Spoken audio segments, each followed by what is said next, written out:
Olá, quero compartilhar nesta hora um texto da Palavra de Deus que está no Salmo 46, versículo 10. Aquietai-vos e sabei que eu sou Deus, serei exaltado entre os gentios, serei exaltado sobre toda a terra. Eu quero falar com você hoje sobre o tema verdades que não podemos esquecer. Existem verdades que são importantíssimas na nossa vida. A verdade é que todas as verdades são importantes. Mas eu quero lembrar algumas que nós não podemos esquecer jamais, que farão toda a diferença na nossa vida. Em Eclesiastes, no capítulo 3, do versículo 1 em diante, diz que há tempo para plantar, tempo para colher, tempo para chorar, tempo para se alegrar, tempo para todas as coisas. E muitas vezes nós esquecemos o tempo em que nós estamos vivendo, o momento, se ele é de plantio, se ele é de colheita, se ele é um tempo mais alegre, mais triste, se é um tempo de construir, se é um tempo de nós restaurarmos, ou destruirmos algumas coisas. O Salmo 37 fala: confia no Senhor, entrega o teu caminho a Ele e o mais Ele tudo fará. Quando nós entendemos o tempo determinado, nós confiamos mais em Deus, nós entregamos tudo a Deus e nós descansamos nele. A dificuldade que nós temos em entregar as coisas a Deus é porque nós não o conhecemos o suficiente. Por isso a própria palavra diz: conheçamos e prossigamos em conhecer a Deus. Aquele que nós conhecemos, nós confiamos, nós entregamos e nós descansamos. A falta de conhecer a Deus tem nos levado a esse estresse de não descansarmos, de não confiarmos no nosso Deus. Então que nessa hora você possa falar com Deus: eu preciso confiar, entregar e descansar a Deus. Isso tem a ver muitas vezes até mesmo com os nossos negócios, tem a ver com a nossa casa, com a nossa família. E a verdade é que aquele que anda no relógio de Deus, no tempo de Deus, ele nunca se perde. Alguém disse um dia que é depositado na nossa conta todos os dias 86.400 segundos e não pode acumular, porque quando vira o dia, terminou. Aquele saldo, ele cai e começa um novo saldo. E para nós entendermos o valor desse tempo que é depositado todos os dias na nossa conta, na nossa vida, nós podemos perguntar para a pessoa que reprovou um ano, perdeu um ano. Ele vai dizer: puxa vida, foi um ano perdido. Talvez para entender o valor do tempo, talvez de um mês, nós podemos falar com a mãe que teve o seu filho com 8 meses. Ela vai dizer: olha, foi um mês, mas fez toda a diferença esse mês que faltou. Talvez, se você gostaria de saber o valor de uma semana, fala com o editor de jornal, aquele que perdeu a retirada de uma semana. Talvez aquele que ficou uma semana fechada por causa do Covid, você vai entender o valor de uma semana. É o tempo que ele realmente entendeu como era importante o valor daquela semana. Talvez, para entender o valor de um dia, nós podemos perguntar a uma pessoa que foi ao médico, o médico disse: olha, nós fizemos os seus exames e daqui um dia nós vamos dar o resultado. Aquele dia é impressionante. Ele pergunta para ele qual é o valor daquele tempo, daquele dia. Talvez o valor de uma hora, pergunta a um casal apaixonado que um dia marcou um encontro para uma hora depois. Parece que aquela hora não se passava nunca. E para entendermos também o valor de um minuto, pergunta para alguém que perdeu um voo.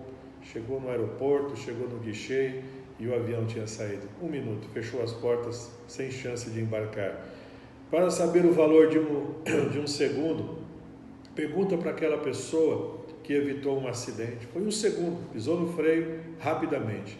Mas se você quiser saber o valor de 1 milésimo de segundo, pergunta para o medalha de prata. Pergunta para o segundo lugar. Ele vai dizer: faltou muito pouco. Nós podemos entender o valor do tempo.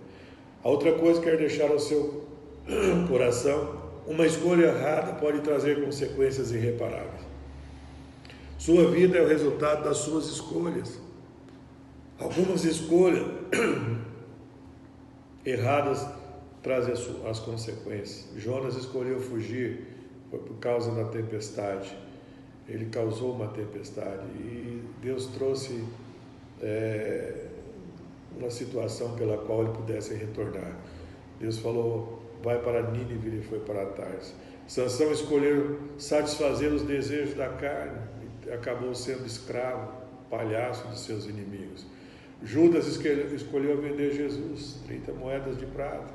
O filho pródigo escolheu sair de casa, gastar toda a sua herança, e uma escolha errada pode comprometer todo o nosso projeto com Deus, pode comprometer as promessas de Deus para a nossa vida. Há caminhos que parecem direito, mas o fim deles são de morte. Provérbios 14, 12 diz isso. Deus quer ser o Senhor das nossas escolhas. O Salmo 23 diz, guia-me. O Senhor quer guiar a nossa vida, quer conduzir a nossa vida, quer levar-nos a passos verdejantes, a águas tranquilas. E nós podemos ver exemplos de escolhas acertadas. Moisés escolheu não ficar junto a Faraó, a sua casa, a família de Faraó lá no palácio. Ele escolheu estar no meio do povo de Deus, estar sofrendo com o povo de Deus. E outras escolhas que nós podemos ver que foram escolhas acertadas. Abraão escolheu obedecer a Deus. José escolheu obedecer ao Senhor mesmo diante da injustiça. Muitas vezes nós desobedecemos a Deus por causa da injustiça, somos injustiçados e nós não queremos, não aceitamos o sofrimento de sermos injustiçados, e aí nós erramos, falhamos porque fomos injustiçados. Mas nós podemos entender também nessa hora que algumas oportunidades elas são únicas na vida. Quando se tem convicção da vontade de Deus nas oportunidades que surgem, nós não podemos brincar com isso. Há oportunidades que nós entendemos e achamos que elas são oportunidades que voltarão, não voltam. Perdemos oportunidades por causa de orgulho. Não é para mim. E lá na frente nós vamos ver que era uma grande oportunidade. Perdemos oportunidade porque nós não entendemos que era uma boa oportunidade. Perdemos oportunidade porque muitas vezes nós contamos com as possibilidades que elas vão voltar, e quando nós olhamos, Eclesiastes 9:11 diz assim, voltei e vi debaixo do sol, que não é dos ligeiros a carreira, nem dos fortes a batalha, nem tampouco dos sábios o pão, nem tampouco dos prudentes as riquezas, nem tampouco dos entendidos o favor, mas que o tempo e a oportunidade pertencem e ocorrem a todos. Muitas vezes nós perdemos a oportunidade porque nós achamos que não vai dar.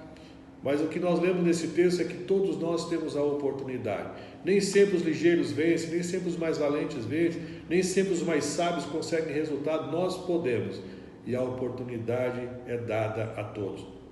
Nós podemos ver exemplo de oportunidades que pessoas aproveitaram. O cego de Jericó viu que era aquela oportunidade. Nunca mais Jesus passou por Jericó. Ele teria, se ele não pegasse essa oportunidade, teria ficado cego o resto da vida. Jacó, quando lutou com o anjo, ele segurou ali, enquanto o anjo não o abençoou, ele não soltou. Rebeca decidiu por Isaac, fez a parte de um projeto de Deus na descendência de Abraão. Ela decidiu estar com ele. Muitas pessoas atingem o sucesso em muitas áreas da vida porque levam a sério as oportunidades. E a última coisa, eu quero deixar a lei da semeadura infalível. Plantamos, colhemos. Gálatas 6,7, é impossível nós colhermos algo que nós não plantamos. E é impossível nós plantarmos e não colhermos aquilo que plantamos. Deus não se deixa escarnecer, porque tudo que o homem semear, isso também lhe ceifará. Gálatas 6,7. E também no 9, não nos cansemos de fazer o bem, porque a seu tempo ceifaremos, e não, se não houvermos desfalecido. É impossível colher muito quando plantamos pouco. E também, plantar é opcional, colher é obrigatório. Então nós podemos descobrir o tempo que nós estamos vivendo. Descubra isso, façam as escolhas certas. Preste atenção nas oportunidades que surgem em todo o tempo. Semeie sempre a boa semente. Nós vamos ter colheitas maravilhosas, abençoadas. São verdades que nós não podemos esquecer. Que a bênção do Senhor esteja sobre a minha e a sua vida, sobre a nossa casa. Que o Senhor te guarde, que o Senhor te livre, que o Senhor supra as suas necessidades. Que a bênção do Senhor, que enriquece e não acrescenta dores, esteja sobre você, sobre a sua casa, sobre a sua família, sobre os seus negócios. haja paz no seu coração, que o Senhor te renove, em um nome santo e precioso de Jesus. Deus te abençoe e fique na paz.